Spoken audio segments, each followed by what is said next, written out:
بیشتر پسرها فکر میکنن برای خوش‌تیپ بودن حتما به محصولات گرون قیمت نیاز دارن، اما این درست نیست. تو همین خونت یکی از بهترین محصولات مراقبتی رو داری، وازلین.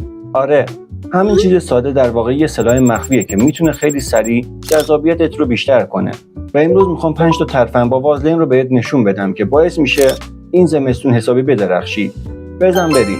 اول، تیرگی دور چشم. تیرگی و پف زیر چشم خیلی شایعه. تقریبا همه دارنش. هدف ما همین نیست که کلا از بین برن. فقط میخوایم کمتر بشن تا صورتت شادابتر به نظر بیاد. پوست زیر چشم خیلی نازک و حساسه. وقتی رطوبت کافی نداشته باشه، رگ‌های خونی زیرش دیده میشن و همین باعث میشه تیرگی‌ها تیره‌تر به نظر بیان. یه راه حل ساده برای این موضوع وازلینه. وازلین تیرگی رو روشن نمیکنه، اما رطوبت رو توی پوست قفل میکنه و سطح دفاعی پوست رو ترمیم میکنه که باعث میشه ناحیه زیر چشم سالمتر و صافتر دیده بشه. کاری که باید بکنی اینه: شب‌ها بعد از شستن صورتت یه مقدار خیلی کم وازلین بردار و خیلی آروم زیر چشمت بزن. این کار رو هر شب انجام بده و به مرور میبینی که زیر چشمت مرطوب‌تر، کم پفتر و کم تیره‌تر میشه. دوم، مراقبت از لب. لب‌ها موقع خواب رطوبت زیادی از دست میدن. برای همینه که صبح‌ها خشک و ترک خورده به نظر میان و توی زمستون این موضوع بدتر هم میشه. این یه روش ساده است برای اینکه لب‌هات هر روز نرم، صاف و مثل لب بچه‌ها بمونه. قبل از خواب مسواک رو بردار و چند ثانیه خیلی آروم لب‌هات رو مسواک بزن. این کار لایه پوست مرده رو از روی لبه برمی‌داره. بعدش لاین نازک وازلین روی لب‌هات بزن. وازلین رطوبت رو حفظ میکنه و کل شب از لب‌هات محافظت میکنه. صبح که بیدار میشی، لب‌هات مرطوب، برجسته و به طور طبیعی صورتی هستن، بدون هیچ خشکی. این کار رو هر شب انجام بده و لب‌هات تو هر فصلی نرم میمونن. سوم، ناحیه چشم. مهمترین بخش یه صورت جذاب چشم‌ها هستن و ساده ترین راه برای بهتر نشون دادن چشم‌ها داشتن ابروهای پرپشت و موجه‌های خوشحالت و مشخصه.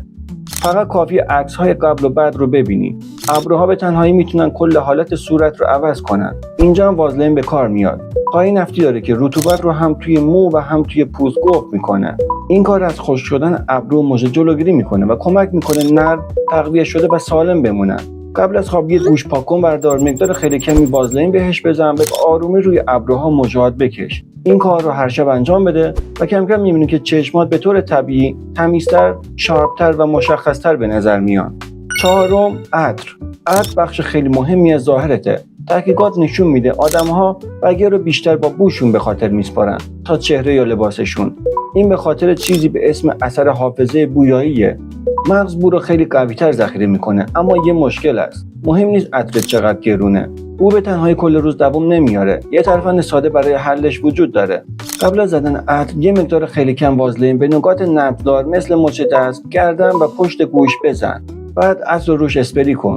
وازلین ذرات عطر رو نگه میداره و سرعت تبخیرش رو کم میکنه و باعث میشه بوی عطر خیلی بیشتر بمونه. بعضی وقتا حتی کل روز. پس یادت باشه وازلین به علاوه عطر مساوی بوی موندگار. پنجم، دستها. یه آدم مرتب و آراسته خیلی وقتا با دستهاش تو ذهن میمونه.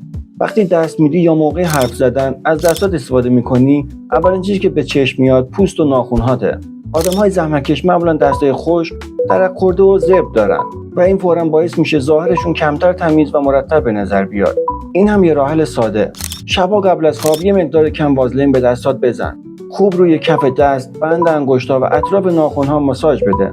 اگه تونستی بعدش دستکش نخی بپوش. این کار رطوبت رو حبس میکنه و کمک میکنه وازلین بهتر اثر کنه. صبح که بیدار میشی دستات نرم، صاف و مرتب هستن. از اون موقع دستایی که موقع دست دادن واقعا به چشم میان و خوشایندن. و تموم.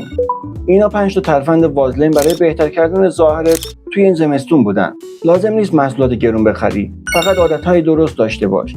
این ترفندها رو یه هفته انجام بده و خودت تفاوت رو میبینی. برای نکات ساده مراقبتی بیشتر ما رو سابسکرایب کن و زنگوله رو بزن. همیشه سر حال آماده باشید.